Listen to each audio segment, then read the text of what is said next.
Nous avons vu, amis, qu'aucune connaissance ni conception du surnaturel ne peut, dans notre condition mortelle, servir de moyen prochain pour cette haute union d'amour de l'âme avec Dieu. Tout ce que l'entendement peut connaître, tout ce que la volonté peut goûter, tout ce que l'imagination peut inventer n'a, nous le répétons, aucune ressemblance ni proportion avec Dieu. C'est ce que le prophète Isaïe nous donne admirablement à entendre quand il nous dit « À quoi avez-vous pu comparer Dieu ? Quelle image ferez-vous qui lui ressemble ?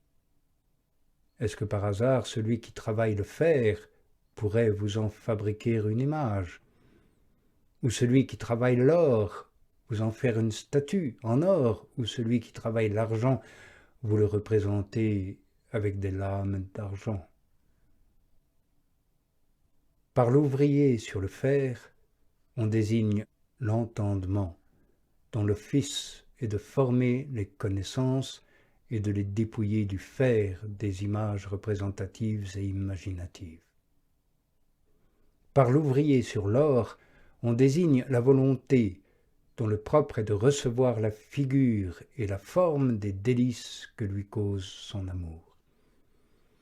Par l'ouvrier sur l'argent, qui, avons-nous dit, est incapable de représenter Dieu avec les lames d'argent, on entend la mémoire et l'imagination, dont on peut dire à bon droit que leurs connaissances et leurs fictions sont semblables à des lames d'argent.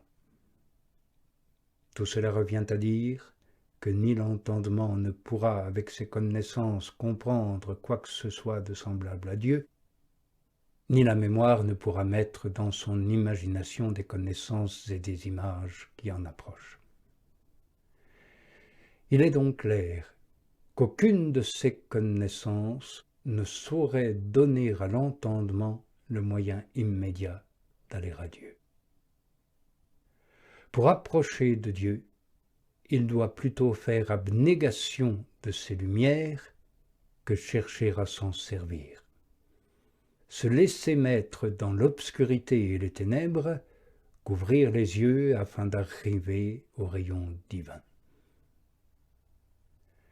Voilà pourquoi la contemplation, à l'aide de laquelle l'entendement reçoit la lumière divine, s'appelle théologie mystique, c'est-à-dire sagesse cachée de Dieu, parce qu'elle est cachée à l'entendement lui-même qui la reçoit. Saint Denis l'Aréopagite l'appelle « rayon de ténèbres ». Le prophète Baruch a dit d'elle « Il n'est personne qui connaisse la route de la sagesse et qui puisse en découvrir les sentiers ». Aussi, l'entendement, pour s'unir à Dieu, doit se dépouiller de toutes les lumières qu'il peut acquérir par lui-même. On nous dit que les yeux des chauves-souris, en présence du soleil, sont complètement aveuglés. Or, il en est de même de notre entendement quand il se trouve en présence de cette très haute lumière divine. Il est complètement aveuglé. Il ajoute même que plus les réalités de Dieu sont élevées et lumineuses en elles-mêmes, plus elles sont inconnues et obscures pour nous.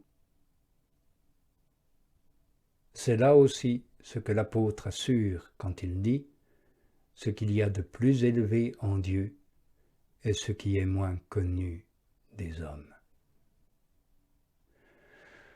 Nous n'en finirions plus sur ce sujet, amis, si nous voulions rapporter toutes les autorités et toutes les raisons par lesquelles on trouve clairement qu'il n'est aucune réalité créée, ni aucune pensée humaine qui puisse aider l'entendement à s'élever jusqu'à ce haut Seigneur.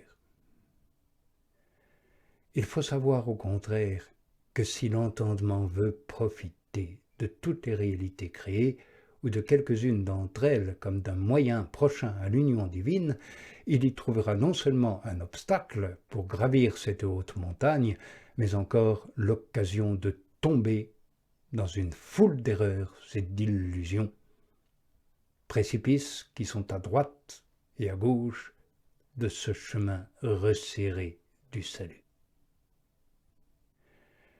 D'après ce qui précède, l'entendement doit donc, pour se préparer à l'union divine, se laisser dégager et purifier de tout ce qui peut lui venir par les sens, et dépouiller de tout ce qu'il pourrait connaître clairement, placé dans un calme profond, exempt de toute activité naturelle, en un mot, établi dans la foi. Elle seule est le moyen prochain et proportionné pour l'union de l'âme à Dieu. Car la ressemblance qu'il y a entre elle et Dieu est si grande qu'il n'y a pas d'autre différence qu'entre voir Dieu et croire Dieu. Dieu est infini. La foi nous le propose infini. Dieu est Trinité en personne et unité en nature, et c'est ainsi que la foi nous le propose. Dieu est ténèbres pour notre entendement. La foi est le seul moyen par lequel Dieu se manifeste à l'âme dans cette divine lumière qui surpasse tout entendement.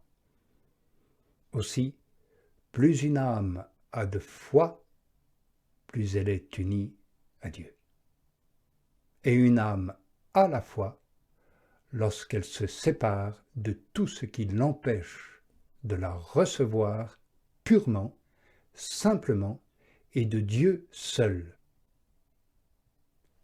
Telle est la vérité qu'exprimait saint Paul dans le texte déjà cité. Celui qui veut s'unir à Dieu doit commencer par croire qu'il est, tout simplement, c'est-à-dire par cheminer vers lui par la foi. L'entendement doit donc être dans les ténèbres et l'obscurité pour se conduire uniquement par la foi, car c'est à la faveur de ces ténèbres qu'il s'unit à Dieu. Et c'est dans l'obscurité de la foi que Dieu se trouve caché. Le psalmiste dit de même « L'obscurité était sous ses pieds. Il s'est élevé au-dessus des chérubins et il a volé sur les ailes des vents. Il a pris les ténèbres pour sa retraite. Autour de lui, il a placé comme une tente l'eau ténébreuse des nuées du ciel. » Or, cette obscurité qu'il a placée sous ses pieds, ces ténèbres qu'il a choisies pour retraite, cette nuée ténébreuse qui l'entoure comme une tente, tout cela indique l'obscurité de la foi où il se trouve renfermé. Quand on dit qu'il s'élève au-dessus des chérubins et qu'il vole sur les ailes des vents, on donne à entendre qu'il plane au-dessus de tout entendement. Les chérubins, en effet, signifient les esprits qui voient et qui contemplent. Les ailes des vents signifient les connaissances subtiles et élevées, ainsi que les conceptions des esprits. Comme l'être divin les domine toutes, il n'est aucune créature qui, par elle-même, puisse l'atteindre.